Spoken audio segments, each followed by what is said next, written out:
네, 안녕하세요. 국제거래TV의 정우식 교수입니다. 이번 시간에는 어피셜한 영문 서신의 형식과 작성 방법에 대해서 살펴보도록 하겠습니다. 국제 거래를 하다 보면 외국 당사자와 여러 중요 단계에서 교신을 하거나 통지를 제공해야 되는 경우들이 자주 발생합니다. 이는 대부분 영어로 작성될 수밖에 없겠죠. 그런데 그냥 이메일로 하는 것보다는 어피셜한 서신의 형태를 취하는 것이 상대방에게 좀 더 프로페셔널한 인상을 줄 수 있기 때문에 더 선호되고 있습니다. 설사 이메일로 보낸다 하더라도 어피셜한 서신의 형태를 갖추어 그 이메일에 첨부 파일로 보내는 것이 훨씬 더 나아 보이기도 합니다. 또한 만일 분쟁이 발생할 경우를 대비하여 차후 법원이나 중재판정부에게 증거로 제시할 때에도 그 문서의 신뢰성을 확보할 수 있기 때문에 중요한 교신이나 통지를 해야 되는 경우에는 서신의 형태를 취하는 것이 더 좋을 것 같습니다. 그런데 국내에서 사용하는 공문의 형식과 영문 서신이 형식은 다른 점이 많기 때문에 국내 공문의 방식을 영문으로 전환해서 보내는 것은 좀 지양해야 합니다. 그래서 이번 시간에는 어피셜한 영문 서신의 작성 방법에 대해 설명하겠는데요. DHL, FedEx와 같은 국제 특급 우편으로 해서 보내는 방식과 이메일의 첨부 문서로 들어가는 경우를 구분해서 설명하도록 하겠습니다. 자, 그럼 먼저 국제 특급 우편으로 서신을 보내는 경우를 한번 살펴보도록 하겠습니다. 각 회사나 로펌 같은 경우에는 레터헤드라고 해서 좀 질 좋은 면종이로 만든 그런 그 편지지가 있습니다. 그 회사의 로고와 이름, 그 다음에 주소가 들어가 있는 부분이 나오죠. 그 다음에 들어가야 되는 요소가 이제 먼저 날짜입니다.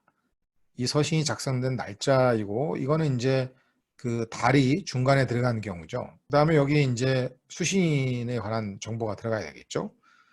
그 다음에 여기 via overnight courier는 어떤 방식으로 이 서신이 이 송달되는지에 대한 부분을 보여주고 있습니다. 이거는 이제 overnight courier니까 DHL이나 FedEx 이런 것과 같이 이제 국제 특급 우편으로서 그 다음 날 내지는 뭐 하루 이틀 도착이 되는 그런 형태를 보여주고 있는 거고요. 그 다음에 여기 이제 수신인에 보면은 특이한 게 있어요. XYZ Co Ltd인데 C/O 해가지고 law firm ABC 이렇게 돼요. C/O는 caring of입니다. 그래서 원래 당초 이 서신의 수신자는 XYZ 컴퍼니가 돼야 되는데 XYZ를 대리하고 있는 로펌 변호사한테 직접 보낸 거예요.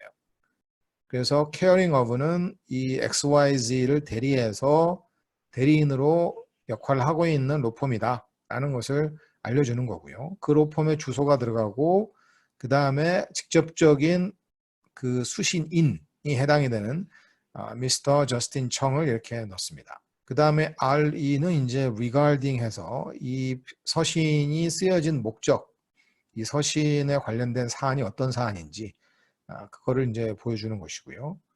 그 다음에 Dear Mr. Chung 해가지고 Enclosed, please find something for your reference로 시작이 됩니다. 자, 여기 이 경우는 여기 편지를 보내는 사람에 대해서 수신인이 어느 정도 알고 있기 때문에 곧바로 이제 본론으로 들어가서 어떠한 동봉이 된 문서들을 조금 참고해라 뭐 이런 얘기고요.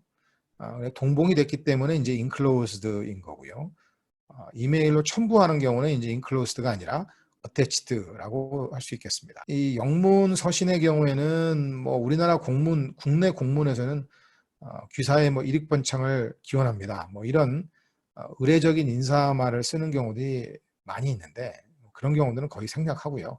본론으로 들어갑니다. 그래서 여기 enclosed, please find something 이렇게 시작하지 않는 경우에는 This letter is written for the purpose of something 이런 식으로 해서 이 편지가 쓰여진 목적부터 이렇게 서술을 하고 그 다음에 그 이유를 이제 여기서 이제 메인 바디에서 설명을 하는 그런 식이 되겠죠.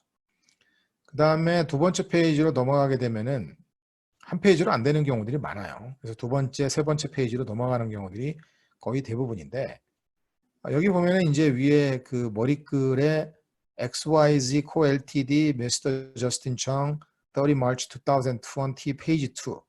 자, 이게 들어가죠. 이게 첫 번째 페이지는 안 들어갑니다. 그렇지만 두 번째 페이지 같은 경우 들어가야 되는데 이 레터헤드는 스테이플로 호치케스로 찍지 않고 이렇게 두 개 페이지를 하더라도 두 장을 그냥 겹쳐서 동봉되는 문서 위에다가 놓고 봉투에 넣어서 보내게 돼요. 그러니까 스테이플로 하지 않기 때문에 만일의 경우에 이게 이 두 장이 따로 떨어져 있을 수도 있기 때문에 또 떨어졌다 하더라도 이 두 번째 페이지가 첫 번째 페이지에 해당이 되는 것이라는 것을 보여주기 위해서도 이렇게 위에 두 번째 페이지 머리글에 이런 내용들이 들어가야 됩니다. 그 다음에 이제 본문 내용이 들어가고요. Sincerely yours 하고 보내는 사람의 이름이 들어가고 이 가운데 이제 서명을 하게 됩니다. 그 다음에 enclosure라고 써 있는 것은 이 서신에 동봉된 문서가 있음을 보여줍니다. 그래서 enclosure 또는 encl 해가지고 동봉된 문서가 있는 것을 알려주는 거고요. 그 다음에 cc는 courtesy copy입니다. 이 서신과 동봉된 문서가 여기 나와 있는 ABC 회사의 미스터 안에게 courtesy copy로서 제공이 됐다라는 것을 알려주는 겁니다. 그래서 미스터 안도 이 서신의 내용을 알고 있는 거예요. 편의상 제공할 수도 있지만 어떤 특별한 목적 때문에도 이렇게 CC 해가지고 제공되는 경우들이 많습니다. 자, 그래서 이제 서명을 하고 나면은 이 서신의 사본을 보관을 해야 되겠죠. 그래서 이 사본을 복사해가지고 보관을 하든 아니면은 PDF 파일로 해서 보관을 하든 보관을 해야 이 문서를 나중에 활용할 수가 있는 거겠죠. 그렇지 않고 그냥 원본만 보내고 사본을 갖다가 보관하지 않게 되면은 보낸 사람이 이 서신을 보냈는지 입증하기 어려울 수도 있습니다. 그러니까 반드시 서명하고 나서 PDF 파일로라도 사본을 떠서 잘 보관을 해둬야 됩니다. 이메일에 어태치를 해가지고 첨부문서로 해서 서신을 보내는 경우인데요. 여기 레터헤드 경우는 뭐 마찬가지입니다. 이거는 이제 제가 편의상 만들어가지고 사용하는 그런 형식이고요. 여기 날짜 들어가고 그 다음에 여기 수신에 들어가는 것은 아까 얘기했던 것과 동일하고 여기 이제 이메일로 보내는 것이기 때문에 via 이메일하고 받는 사람의 이메일 주소까지도 넣습니다. 그 다음에 regarding도 마찬가지고 여기 이제 enclosed가 아니고 attached죠. 왜냐하면 이메일을 첨부를 하는 것이기 때문에 봉투에다가 동봉하는 게 아니니까요. 그래서 메인 바디에 해당되는 문구들을 넣고 두 번째 페이지도 마찬가지이고요. 여기 뒤에도 마찬가지입니다. 다만 여기 어태치먼트의 경우에 본문에서 어태치가 된 문서들이 뭐인지 명확하게 설명하지 않은 경우에는 1, 2, 3 해가지고 어태치된 그 문서의 리스트를 갖다가 넣을 수는 있겠죠. 그 다음에 컬티스 카피도 똑같고요. 이메일로 보내는 것이기 때문에 비어 이메일 해가지고 미스터 안에 이메일 주소가 들어가게 됩니다.